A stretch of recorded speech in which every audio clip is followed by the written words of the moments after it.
Daybreak. The Daybreak Show. We are in a situation of low-intensity civil war. It hasn't quite been declared. Everybody who has some knowledge of how that terrain operates will tell you that in terms of the markers that we've recorded, especially over the past decade, we cannot be categorized as anything but a country in a low-intensity civil war.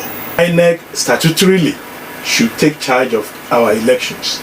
But where there is an intervening variable of insecurity that is making that difficult, it naturally means that it must step out of that its statutory thing to also start looking over its shoulders at insecurity. We must ensure that the level of care that we used to have for the electoral process must now intensify. Not a matter of INEC having a police. That's like looking at it at a pedestrian level.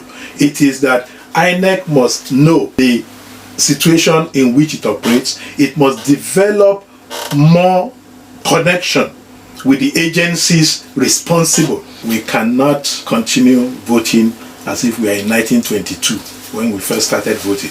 This is 2022. If violence gets introduced at election time, it can only be for a purpose, which is to prevent people from voting. The electoral body has a duty of care. INEC must now get a lot more involved in receiving accurate security briefing. It cannot afford to deploy people into areas where they are put in harm's way. The security agencies themselves must be more aligned to their responsibilities because they are also targets, as we have seen in the Northeast, the North Central, and even the Southeast.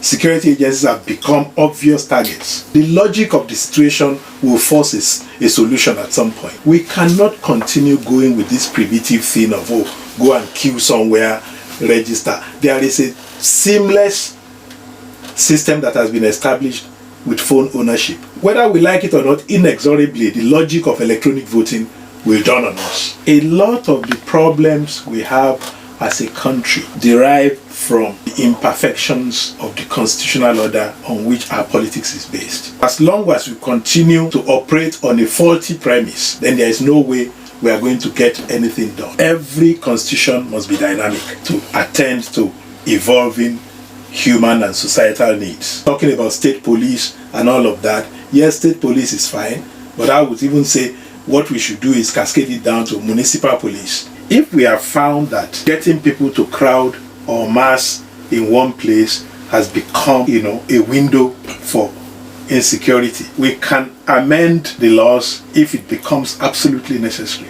If there is sufficient commitment from within. Within now means the regime in charge. These are issues that can be disposed of. If NIN is porous, there is a level at which leadership matters. There is also a level at which the structure matters. The challenge is that we must create a system where an average man or even a mediocre squeezes into the system. It doesn't become a damage. Insecurity is a problem for everyone. It's not just about politicians. As much as possible, we must always come to the table with our own. Everybody that campaigned for President Buhari shares part of the blame of how his government has turned out. That is the reality.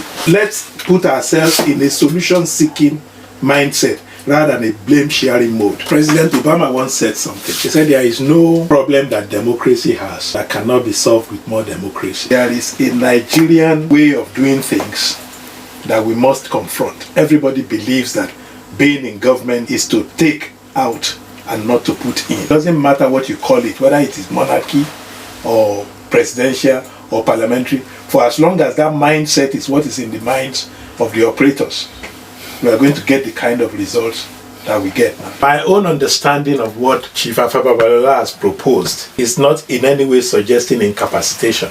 He is talking of what happens at the termination of the current regime, the current administration, on May 29, 2023.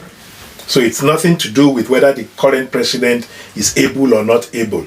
It is that when he finishes, he does not think we should jump into an election to succeed him. Let us first and foremost, like I said, subject Femi Babalola's proposal to serious scrutiny so that we are not just looking at things on the surface. Let us look at it in depth. Is there merit in what he has said?